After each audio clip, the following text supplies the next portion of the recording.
आरव पुणे से काम के सिलसिले में इंदौर आता है और सोचता है कि क्यों ना आन्या से भी मिल लूँ। वो आन्या से मिलता है, उसे ढेर सारी बातें करता है, आन्या उसे घुमाती है। सारा दिन अच्छा जा रहा था कि तभी उसकी मुलाकात आन्या के पापा से हो जाती है। हेलो नमस्कार, मैं हूँ आपकी होस्ट येवा और आप सुन रहे हैं तो मिले एपिसोड 13। तो चलिए जानते हैं कहानी में आगे क्या हुआ। शाम का वक्त था। आरव और आन्या घर के गेट के सामने खड़े थे और गेट पर आन्या के पापा सौरभ जी खड़े सवालिया निगाहों से आरव को देख रहे थे। वो सोच रहे थे कि इस वक्त आन्या ये किसके साथ खड़ी है। फिर वो आन्या से पूछते हैं, ये बेटा ये कौन है? आज से पहले तो मैंने इसे कभी नहीं देखा। पापा ये मेरा दोस्त है आरव, ये पुणे में रहता है, ये यहाँ जॉब के सिलसिले में आया है। अच्छा तुम दोनों बाहर क्यों खड़े हो, अंदर आओ। वो उन दोनों को अंदर आने का इशारा करते हैं, लेकिन आरव उनकी बात सुनकर कहता है, जी नहीं, एक्चुअली मुझे लेट हो रहा है, कल सुबह मेरा इंटरव्यू है तो मुझे अभी जाना चाहिए। अरे बेटा, अब यहाँ तक आ गए हो तो अंदर भी आ ही जाओ। पर अभी वो कुछ बोलता कि इससे पहले आन्या ही कह देती है, आरव अब यहाँ तक आए हो तो अंदर आ भी जाओ। बाहर से आती आवाज़ से नित्या जी भी बाहर आकर देखती है तो आन्या और वैभव जी को एक लड़के के साथ खड़ा पाती है। वो उनसे सवालिया निगाहों में पूछती है कि ये कौन है। तो वैभव जी कहते हैं, ये आन्या का दोस्त है। अरे बेटा तुम बाहर क्यों खड़े हो, आओ ना अंदर आओ। सबके इतना जिद करने पर आरव अंदर आ जाता है और सोफे पर बैठ जाता है। उसके ठीक सामने वैभव जी बैठ जाते हैं। तुम बैठो, मैं अभी तुम्हारे लिए कुछ खाने का लेके आती हूँ। इतना कहकर वो वहाँ से जाने ही वाली थी कि आरव उन्हें रोकते हुए कहता है, जी इसकी कोई ज़रूरत नहीं है। अरे ऐसे कैसे ज़रूरत नहीं है? अभी फिर आरव कुछ कहने ही वाला था कि तभी वैभव जी नित्या जी से कहते हैं, अरे तुम ये सब छोड़ो, जाओ डिनर की तैयारी करो, आज वैसे भी डिनर का टाइम होने ही वाला है।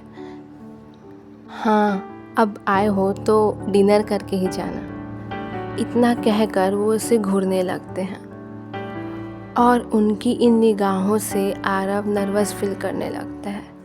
उसे ऐसा लग रहा था कि जैसे वो आन्या का रिश्ता मांगने आया है और वैभव जी उसे रिजेक्ट करने वाले हैं। वो वहाँ से जल्द जाना चाहता था लेकिन जा नहीं सकता था। वो अभी इन सभी चीज़ों के बारे में सोच ही रहा था कि तभी वैभव जी की आवाज़ उसके कानों पर पड़ती है, और बताओ बेटा क्या कर रहे हो अभी? जी अभी मैंने अपनी मास्टर्स की डिग्री कंप्लीट की है और अभी जॉब की तैयारी चल रही है। ओह अच्छा, गुड। और तुम्हारा घर कहाँ है? जी मेरा घर पुणे में है। वैसे मुझे समझ नहीं आया तुम दोनों की दोस्ती हुई कैसे? तुम पुणे में रहते हो और आन्या तो आज से पहले कभी पुणे गई भी नहीं, तो तुम दोनों की दोस्ती हुई कैसे? वैभव जी के इस सवाल से दोनों एक दूसरे की तरफ देखने लगते हैं। फिर आन्या वैभव जी से कहती है, पापा ये वो त्रिशा का फ्रेंड है। मेरी त्रिशा के थ्रू इससे मुलाकात हुई और हम दोस्त बन गए।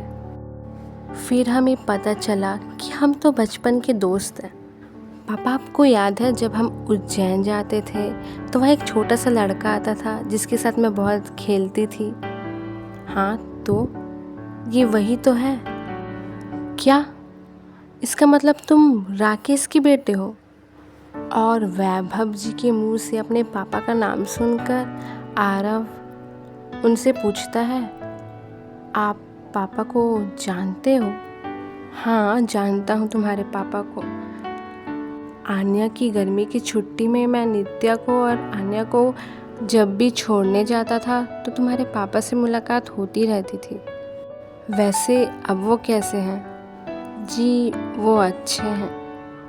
फिर काफ़ी देर तक उन दोनों में बातें होती हैं और डिनर का वक्त हो जाता है।